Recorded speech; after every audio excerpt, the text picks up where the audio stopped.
bem? 11ª aula de flexibilidade e esta é a primeira aula que eu estou gravando no ano de 2021. E hoje vamos falar sobre como o treinamento de flexibilidade pode contribuir para prevenir ou reverter alterações posturais. Aqui chama atenção para algo bastante importante. Quando eu dou aulas de treinamento de força e musculação, eu sempre destaco a importância da flexibilidade, porque esse treinamento de encurtamento muscular, a gente tem evidências tanto em modelo animal e em menor número, mas já temos alguma coisa também em ser humano, que o treinamento principalmente o treinamento parcial, em que as contrações, as ações musculares não são feitas na máxima amplitude, a tendência é que se tenha encurtamento muscular. E esse encurtamento muscular, obviamente, vai puxar a ossatura que está ligada e você vai ter um desequilíbrio articular, das funções articulares e um comprometimento estético. Dependendo do quanto tempo você segue fazendo um treinamento muito encurtado, se isso é feito ao longo de vários anos, você pode ter também disfunções ou limitações fisiológicas. Por exemplo, um encurtamento muito grande da musculatura peitoral pode comprimir sua caixa torácica e você pode ter uma dificuldade respiratória. Obviamente que é muito pouco, é incomum, não é comum isso, mas à medida que isso acontece associado a um processo de envelhecimento, pode também gerar alguma limitação fisiológica. O estético bastante claro e fisiológico possível. E um outro problema é que um treinamento mal conduzido, mal feito, pode gerar desequilíbrios de tal forma que a pessoa venha a ter alterações posturais. Então vejamos este caso aqui, onde nós temos uma lordose lombar bastante acentuada, uma hiperlordose lombar. E essa hiperlordose lombar, claro, há hiperlordoses que têm uma característica hereditária, e outras comportamentais que te induzem a ter uma hiperlordose, mas há aquelas que estão associadas a desequilíbrios de força dos músculos, dos músculos agonistas e antagonistas. Então, neste caso, é comum, aqui pelo menos está representando uma situação que poderia ser explicada por musculatura eretora da espinha muito encurtada. Do outro lado, ajudando a projetar a coluna lombar para frente, o ilio-pessoa, os flexores do quadril, porque está grudado aqui nas lombares e no trocânter. Então, projetando a coluna para frente. Associado a isso, se eu tenho uma musculatura abdominal fraca, portanto, não consegue sustentar, não consegue gerar tensão ou pressão para que a coluna não se projete. Então, essa musculatura é muito fraca, ela não consegue segurar a força desse tracionamento da coluna à frente. E também se eu tenho os isquiotibiais fracos, porque aí eles vão perder nessa disputa de força. Então, veja. Se eu tenho musculatura encurtada, o que eu tenho que fazer? Eu tenho que fazer trabalhos de alongamentos para conseguir diminuir este encurtamento. Essa musculatura aqui também está sendo sugerida como uma musculatura encurtada, muito forte, tracionando muito. Sempre quando a gente fala encurtado, é porque há um ganho na disputa com os músculos que fazem a contraposição e com isso eles ficam nessa característica encurtada. Então eu preciso também alongar os flexores do quadril, principalmente ilio-psoas e o reto femoral, que são os flexores do quadril mais importantes. E isso então é trabalho de flexibilidade. Mas eu também preciso fortalecer abdômen e fortalecer a musculatura posterior da coxa, e aí é treinamento de força bem direcionado. Então, para eu conseguir um trabalho bem equilibrado, eu preciso trabalhar com flexibilidade, com treinamento de flexibilidade e com treinamento de força inteligentes. A maioria dos chamados marombeiros não se preocupa com flexibilidade e é um grande erro. É um grande erro. Não à toa que a gente vê muita gente muito encurtada, com um perfil estético muito ruim. E o grande erro de marombeiros, de modo geral, é achar que ganho de massa muscular é indicador de bom treinamento. Isso é um erro terrível. Então, o que se precisa é, obviamente, ter uma boa profissional de educação física para ajudar nessa interpretação e na tomada de decisão. Bom, mas continuando, veja aqui embaixo o que essa figura está dizendo para a gente. Eu tenho essa figurinha aqui, essa ilustração, ela está espelhada aqui. Então veja, o abdômen está aqui e aqui está sinalizando a musculatura abdominal aqui. Então está de frente. Do outro lado, os eretores da espinha, aqui eretor da espinha. Aqui os posteriores da coxa, que estão atrás, e à frente o ilio-psoas. Então o que ele está sugerindo aqui é basicamente a mesma ideia. Esta figura está... Depois os artigos que eu estou colocando aqui eu vou colocar ali na frente para ficar mais fácil de vocês acessarem. Mas o que ele está sinalizando aqui é o seguinte: se os eretores da espinha estão encurtados, se o ilio-psoas está encurtado, quando eu falo encurtado, lembra encurtado e forte. Ele até fala aqui, ó, encurtado e está chamando de tight, né? Mas de forte, né? Tight seria apertado no inglês. E se essa musculatura, o reto abdominal, a musculatura abdominal, principalmente o reto abdominal, e os posteriores da coxa estão enfraquecidos, a tendência é acontecer uma rotação do quadril. Uma rotação para frente, uma rotação naquilo que a gente chama de anteversão da pelve. Então ocorre uma anteversão da pelve. E quando você tem essa anteversão da pelve, quando a pelve modifica, quando ela se modifica em qualquer dos planos, alterará a coluna lá para cima. Porque a coluna está grudada na pelve. Então, se a pelve assume esse comportamento aqui, a tendência é que ocorra isso aqui. Porque para manter o meu equilíbrio estático e dinâmico, eu preciso fazer, o corpo precisa fazer ajustes que levarão a alterações desta natureza. Tá, então, desequilíbrios dessas musculaturas poderão gerar pelo menos rotação da pelve, por consequência alteração na coluna como essa. O que fazer?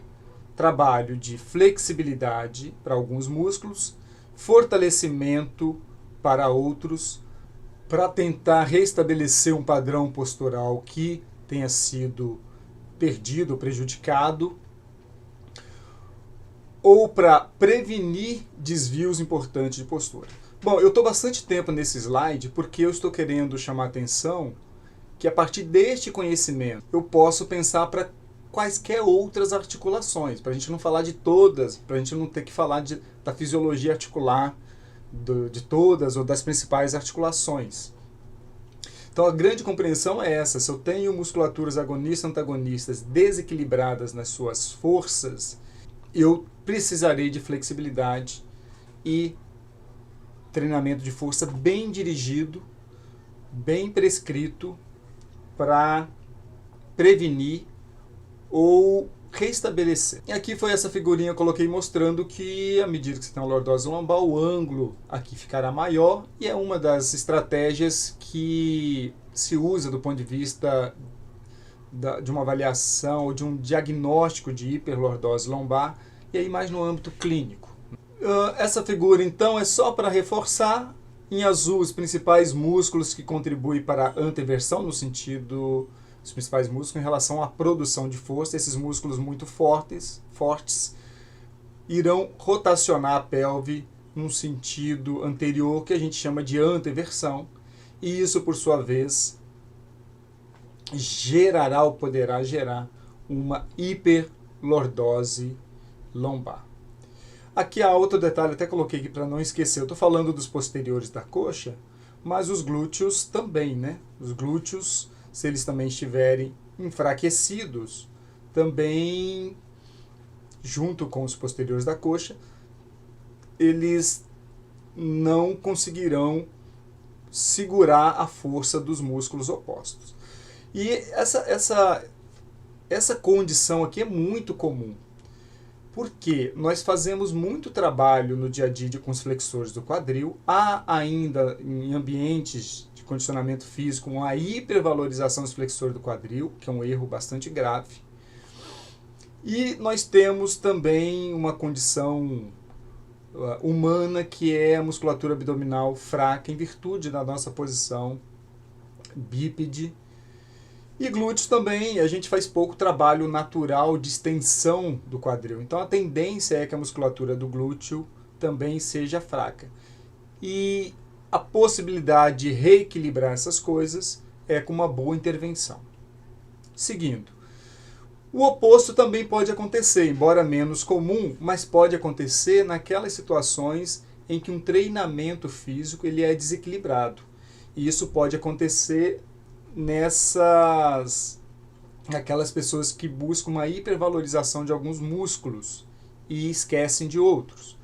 Por exemplo, uma pessoa que treina só abdominal, só se preocupa em buscar um chamado abdominal tanquinho, e ao mesmo tempo trabalha glúteos e posteriores da coxa de forma desequilibrada em relação aos flexores do quadril e eretores da espinha, a tendência é o oposto, da pelve rotacionar no outro sentido, e isso é chamado de uma retroversão pélvica.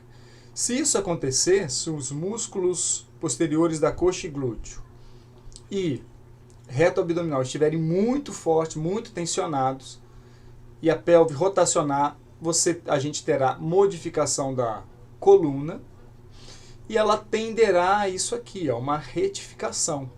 Então aqui uma lordose normal, aqui uma hipolordose, uma diminuição da lordose, e aqui você já tem uma cifose lombar, que é uma retificação da lombar, que obviamente não pode acontecer. Então um trabalho errado, desequilibrado, pode gerar isso. Se uma pessoa está treinando assim, errado, equivocadamente, por alguma razão, talvez porque quis treinar sozinha ou buscou uma má orientação em algum lugar da internet, por exemplo, um profissional de educação física terá que buscar estratégias de reverter isso. Ou às vezes a pessoa tem uma condição que é hereditária e você pode então fazer um trabalho para fortalecer as musculaturas certas, para buscar o máximo possível a melhor posição, né, a melhor postura, que é a postura fisiológica. Então isso aqui a gente tende a uma retificação lombar. E quando você tem esses desequilíbrios das curvaturas, eu tenho mudança de tensão e de força nos discos ou facetas. Uma coluna mais retificada, como aqui, tende a forçar mais pressão nos discos. Quando você tem uma hiperlordose, mais pressão nas facetas e um risco razoável de problemas mais graves aqui nas as últimas vértebras lombares. E aqui uma condição fisiológica onde você teria um equilíbrio dessas forças. Então, desequilíbrio das musculaturas podem gerar desequilíbrios posturais, que, por sua vez, alterarão a distribuição de força na coluna, e quando isso é associado a um treinamento com peso no sentido axial, aumenta a chance de lesão. Então a busca é isso aqui, um equilíbrio, uma sugestão, né, de equilíbrio no plano, aqui no plano sagital, depois eu vou falar aqui do plano frontal, mas a busca é um equilíbrio de forças e alongamentos dos músculos que fazem a contraposição, fazem um antagonismo na pelve. E aqui nós temos também um desequilíbrio, uma possibilidade de desequilíbrio que a gente enxergaria num plano frontal, como se a gente estivesse aqui de frente, olhando de frente para uma pessoa, ou seja, aqui a pessoa imaginando um quadril de frente para mim. Então isso aqui no plano frontal, eu estou olhando aqui para a pessoa. Se eu tiver desequilíbrio das musculaturas laterais, mais fortalecido de um lado do que de outro, eu posso ter também alterações no plano frontal. E, como eu disse antes, qualquer alteração no quadril tende a produzir alteração lá em cima na coluna. Neste caso aqui, um desequilíbrio deste alinhamento, ou seja, um desalinhamento entre os dois lados da pelve, poderá gerar uma escoliose. E aqui ele dizendo, então, quadrado lombar tem que estar equilibradinho de um lado e do outro. O glúteo médio equilibradinho de um lado e do outro. Aqui ele sinaliza um desequilíbrio. Um dos quadrados, não é só o quadrado lombar, mas é porque ele coloca como principal. Se ele tiver mais fortalecido, ele tenderá a puxar essa pelve para o alto. Principalmente se isso coincidir com o glúteo médio do lado de cá mais enfraquecido. Então essa é a sinalização, uma possibilidade. Então, de novo, precisa-se treinamento de flexibilidade e de força certinhos para não errar nisso. E aí eu volto a falar. Aquelas pessoas que por acaso não são da educação física, estão assistindo essas aulas.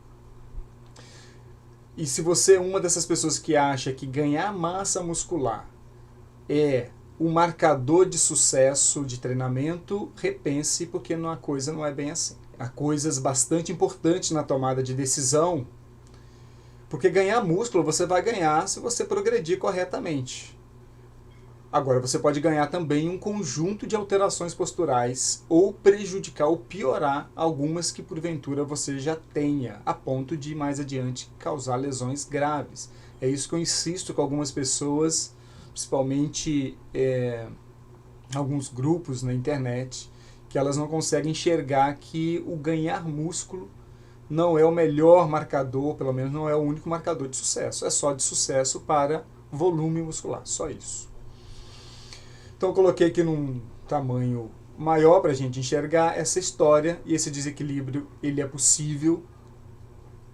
Aí eu coloco aqui que há outros músculos que participam desse alinhamento sacral, multífidos, piriforme, outros músculos aqui do assoalho pélvico, por exemplo, mas é só para a gente ilustrar de que esse desequilíbrio lateral também poderá gerar pelo menos, alteração no plano frontal da pelve, e por consequência a pelve muda lá para cima, porque há uma necessidade de compensar ou de mudar a posição da coluna para que você consiga manter o seu equilíbrio estático e dinâmico. Inclusive, isso que eu chamei a atenção ali atrás, há na literatura um nome que se dá para isso. Isso é tão comum que se deu um nome para isso. Isso aqui, se deu esse nome há bastante tempo atrás.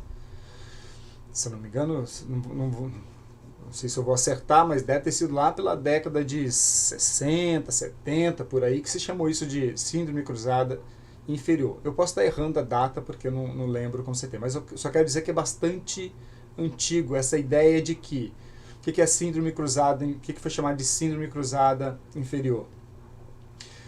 É que há um cruzamento aqui dos músculos forte, ó, eretores da espinha forte e flexores do quadril forte, e um cruzamento com os fracos, né? Então há um cruzamento com os fracos, formando um X, o abdômen, a musculatura abdominal fraca, glúteo e posteriores da coxa também fracos, gerando essa condição, que é uma condição que a gente vê com bastante frequência esse quadro aqui.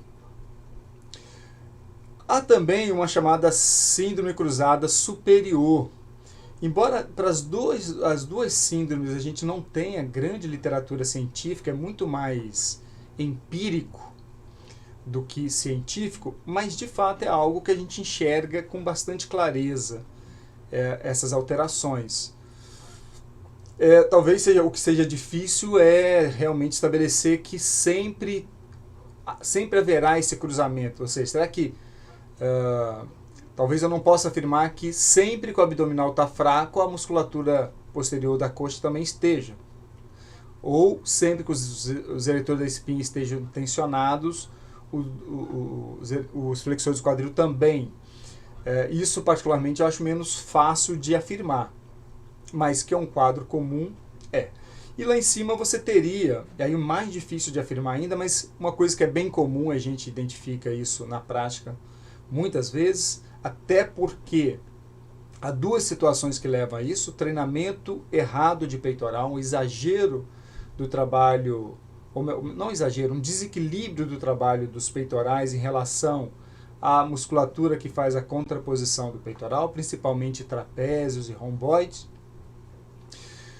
E um dos erros importantes que eu já falei em aula anterior, principalmente na musculação, é que as pessoas trabalham muito peitorais, peitoral maior, e muito latíssimo do dorso, buscando a famosa asa.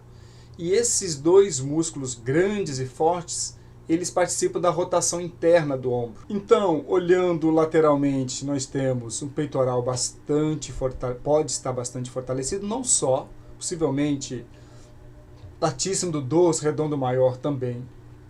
E lá em cima você teria a parte mais alta do trapézio também fortalecidos. Há uma fala de que flexores do pescoço estariam inibidos, aí não tenho certeza, isso cientificamente eu desconheço. E também fala que romboide estaria inibido, é provável, romboides, trapézio. E eles colocam aqui, eu não lembro exatamente onde que eu peguei, foi de um artigo, mas eu não estou lembrado qual foi o artigo exatamente. Mas ele fala que o serrátil também estaria inibido. Essa afirmação do serrátil e dos flexores, eu, do ponto de vista científico, desconheço, e também da prática é difícil a gente afirmar quando é que os músculos do pescoço estão fracos. E o serrátil também, até porque o serrátil tem algumas funções. O serrátil superior e inferior tem funções que não são as mesmas, então é difícil isso aqui.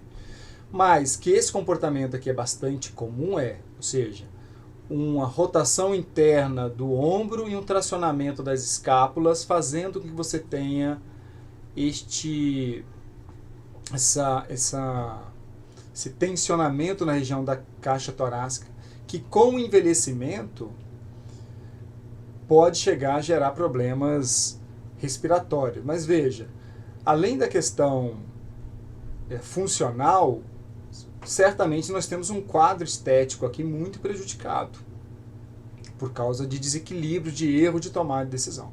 E eu já vi muita gente na prática, principalmente marombas, que trabalham errado, que desprestigiam o conhecimento do profissional de educação física insistem na ideia de que está ganhando músculo e acha que isso é suficiente e assumem depois uma postura como essa. Um erro grave e por negligenciar uma boa orientação. E a nós da educação física cabe identificar essas coisas e agir. Lembra que eu estou falando de flexibilidade, mas aqui eu estou misturando a flexibilidade com o treinamento de força? Porque eu tenho que, numa situação como essa, alongar os músculos tensionados, como o peitoral. Os músculos estão puxando para frente, não só o peitoral. E eu tenho que fortalecer a musculatura que vai fazer a contraposição destes músculos que estão tensionados. Então, trabalho somado, alongamento e força. E o resumo, ou pelo menos o objetivo principal da aula é exatamente esse, de dizer que não dá para abrir mão de um trabalho de flexibilidade quando se faz treinamento de força. Essas coisas precisam estar juntas. É um equívoco só treinar força ou só fazer a musculação e não considerar a importância da flexibilidade para prevenir, reverter problemas posturais. Então esses são alguns dos artigos que eu citei aqui, caso vocês tenham interesse em buscar. E, bom, para a gente já concluindo, e quais conhecimentos devemos dominar para agir nesses casos? Nós precisamos ter uma boa competência da avaliação postural estática e dinâmica. Não é algo fácil, porque demanda um investimento de tempo para aprender essas coisas relativamente grande, também precisa depois ter uma boa experiência. Quando você tem uma postura muito alterada, é fácil. O problema é quando a coisa não está ali no meio termo e a coisa complica. Então, a avaliação postural estática e dinâmica, ter um bom conhecimento disso. E depois, ter uma boa formação em educação física, e aí soma-se um monte de coisa, da anatomia, cinesiologia, biomecânica e os conhecimentos que eu estou passando aqui, flexibilidade e força, para você propor exercícios corretivos. E exercícios corretivos são muito interessantes porque às vezes eu preciso treinar de forma desequilibrada para gerar um equilíbrio. O que eu quero dizer é que às vezes a pessoa já tem tanto desequilíbrio que para eu poder corrigir, eu terei que treinar o músculo que foi menos trabalhado mais e aquele que foi excessivamente treinado menos para buscar correção, para buscar corrigir isso. E sempre, quando eu digo trabalhar ou treinar, não me refiro só à força, que é outro, que é um equívoco também, às vezes, dos próprios profissionais. Quando eu digo, nós temos que intervir e achar que é só com treinamento de força. Treinamento de força e flexibilidade. Essas duas coisas não são fáceis de se aprender porque exigem um conhecimento vasto de diferentes áreas. Nós não encontramos com facilidade conhecimentos ou pelo menos conhecimentos fáceis daquele do tipo vai servir para todo mundo. Não, porque essas proposições corretivas são bastante sujeito-dependente. Por exemplo, eu vi outro dia na internet um cara desses que tem mais de 300 mil seguidores colocando um vídeo mais ou menos assim: 3 exercícios para você corrigir de forma fácil uma escoliose. Isso é charlatanismo. Não tem exercício, não tem estratégia facinha de 3 coisinhas fáceis, simples para corrigir um problema complicado. E isso está cheio disso na internet. Se fosse tão simples assim, a gente não teria ninguém com problema postural. Era basicamente uma intervenção dessa que a pessoa aprende com 2 minutos de vídeo e ela faz sozinha, aliás, e resolve. Isso é farsa. Não é tão simples assim. Precisa de uma intervenção muito correta e usando estratégias corretas, e não é fácil. E precisa-se de quem está começando vai perceber que precisa também de uma dose de experiência para você ir ganhando tato para a coisa. Bom, eu não tenho material já pronto para um curto prazo para falar dessas coisas. Não dei aula específica sobre isso.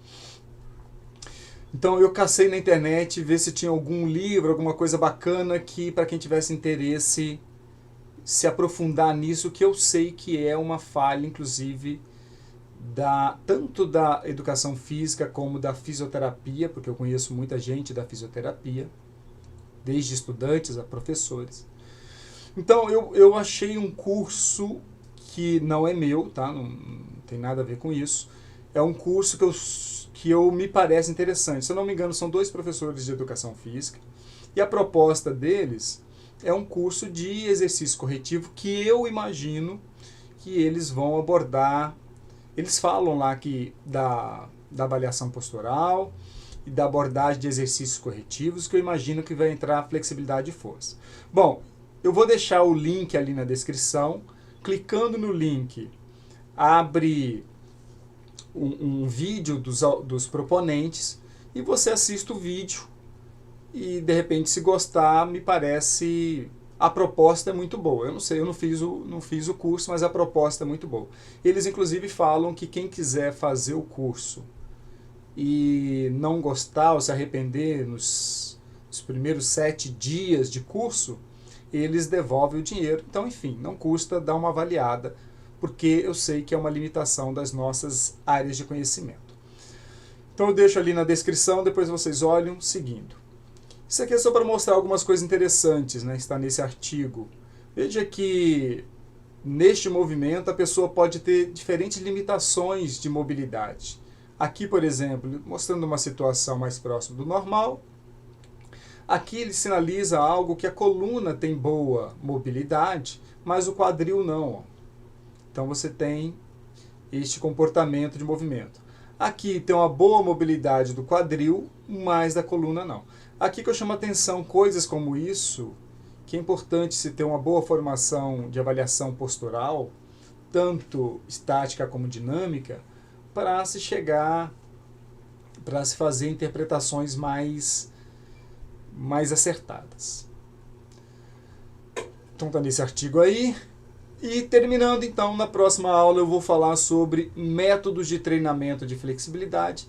Essa aula de hoje, de agora, foi para mostrar a importância da associação da flexibilidade com o treinamento de força. Não faça só treinamento de força ou musculação, negligenciando a flexibilidade, porque para esses grupos a flexibilidade é bem importante. E também aquelas pessoas que já chegam com alterações posturais, é bem provável que você vai ter que intervir com flexibilidade também na sua tomada de decisão. Isso aqui são alguns livros que eu uso, embora para essa aula não usei.